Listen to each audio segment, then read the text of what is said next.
This is my friend Nathan. He's an American actor in Beijing. I played your game for 3 days and I got buckets. I'm practically a homo. Shut up! And he thinks he could only have found the American dream here in China.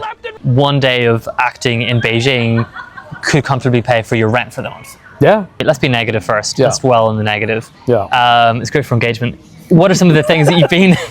Life is pain. You won't believe what Nathan's about to say next. Yeah.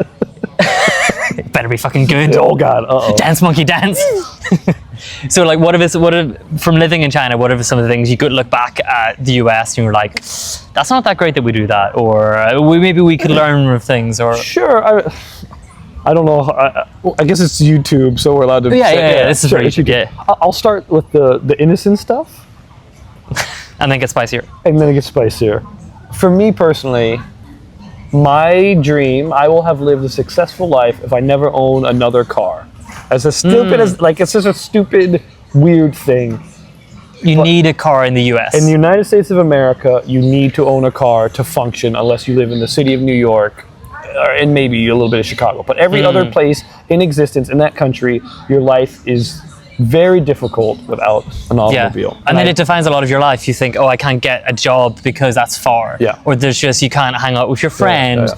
Or even if you do go there, gas is really expensive, so it just costs a freaking load. So it's such a weird petty, not a petty one, but it's just such a weird small thing. But for me in my life, to be 41 and still not own a car, and be able to live a pretty rich life and be active, and that's huge for me. This is the thing, just to make it even more controversial. There's different aspects of freedom, which is the stuff that you find out when you're here. Yeah. Not being too political, but it depends on whatever variety. This is not me making too judgment. Whatever variety you're into. For me personally, I think your financial freedom, the logistical freedom, and professional freedom, and like those are the freedoms which I'm personally more interested. There's other people, and I respect your opinions. For sure. You may genuinely find you get a lot of thing of like, I in this country have the ability to do this, do that on a political level. For me, I'm sitting there like, I want to hang out, but like we met up today, and I could get a DD for $2. Yeah. Like it's just nothing. It's insane. China enables you to be a man-child. To be honest, I don't have to cook. For sure. I don't have to drive. For sure. It's the same, and you could just be like, well, fucking man up and just learn these skills. Yeah. But here, you don't really even have to, and I'm not mad about that. It's more expensive to cook. It actually is more expensive. You're actually taxed. This is my excuse, mom, dad. It's more expensive to have your shit together in China. Is the American dream dead in America? And it does not seem as easy. We here are very spoiled. I know I'm living in a special little bubble, and I know someday that bubble will probably pop. Yep. But the things and the way how money carries here and what I'm able to do here, it's mind blowing. I never thought in my entire life I would be earning an income like this. Because the simple economics is one day of acting in Beijing could comfortably pay for your rent for the month. Yeah. I think America is just very lost right now. I don't know. Again, I'm watching it from the outside, but it's like, it feels like watching a ship sinking from afar. I love my nation, and I would only be the person I am because of Florida. So I love the Florida nation. Yeah. I think I've found my dream here. I think I found my dream here, and I've appreciated it so much. Things have definitely changed over time, but for me, it's been this change over time towards safety and security that as a parent, I'm like, yeah, that makes good sense. Yeah. Maybe there should be laws where kids aren't allowed to play video games all day long. Like, that's not an unreasonable request because parents are not always doing their job. Obviously, you have a kid here. Where would you rather bring them up? You know, even if jobs, everything out of the equation, China or the US? 100% China. 100%. 10 times out of 10. Without a doubt. I could say that 100%. And again, it's these things that's just like, the chances of it happening are so insanely low. But I don't want my kid sitting in class one day and the off chance of a guy with I know it's like a crazy, but that's a thing you have to actually think about where I'm from. Yeah. And I don't ever have to think about that here. Yeah. So those are just those weird things of like, as a parent, yeah, I like safety and security. What am I giving up for that? I don't really know anymore because my country is a bit of a shit show. So it's not like you're getting all those great benefits. What is something people misunderstand about China from an American or Western point of view? In America, when that cop comes, he's probably going to either arrest you or give you a ticket. You're not talking your way out of that most of the time. There's just, the laws seem so much more like, nope, that's it, you're done. That you did it. And there's a fluidity here, and you know, like, I love here. If there's an incident between two people, the cop is standing there. He's just kind of standing there as a mediator. He's just like, he's not trying to put somebody in trouble in that situation. He's just making sure they don't punch each other. And he's not ready to arrest like his first action isn't to get out of his car and have his pepper spray ready to start.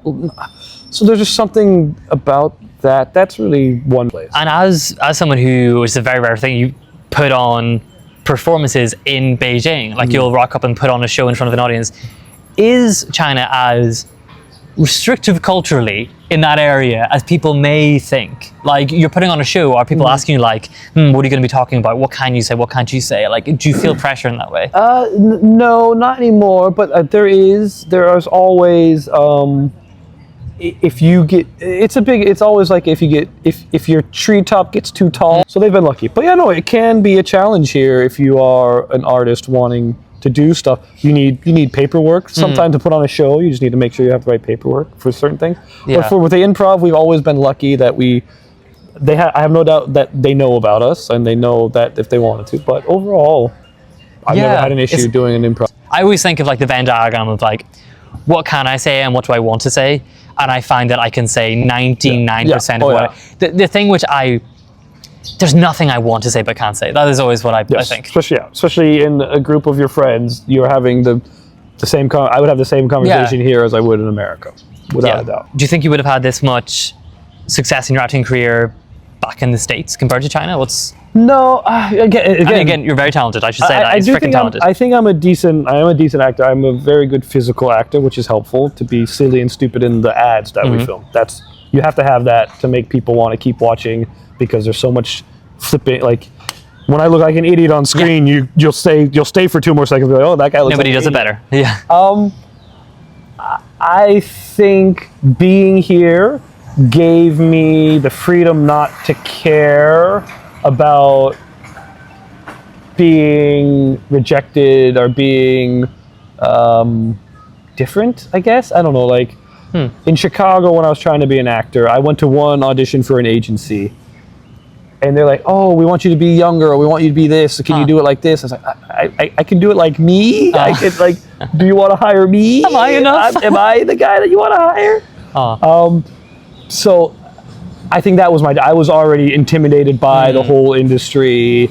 I was totally seeing myself being happy, doing fun community theater for the next 30, 40 years of my life, and that would have been great. And even moving here, I never was assuming that I would get into this line of work. I was doing Beijing improv. I was doing some shows every once in a while just for fun. I was like, oh, that's scratching the itch. That's fine. But to have then landed into your dream job, I literally remember I was 14 years old and I looked in the mirror and I said, Nathan, you don't want to be famous. You just want to be a working actor. And someday you're going to get it. And hell yeah, I did it. Like, I got to be, it may end soon thanks to AI, but holy shit, I got to do my dream. And that's only because of China, I think. I think that's only because of China. And not many people get to do that. And I feel so lucky. How do people say farewell in Florida? Get out of my face or I'm going to bite it off. Yeah. Get out of my swamp. Get out of my swamp. No, that's all right. Goodbye. Yes. Adios, amigos. Thank you for your time. If you're interested about the stories of expats out here in China, please follow.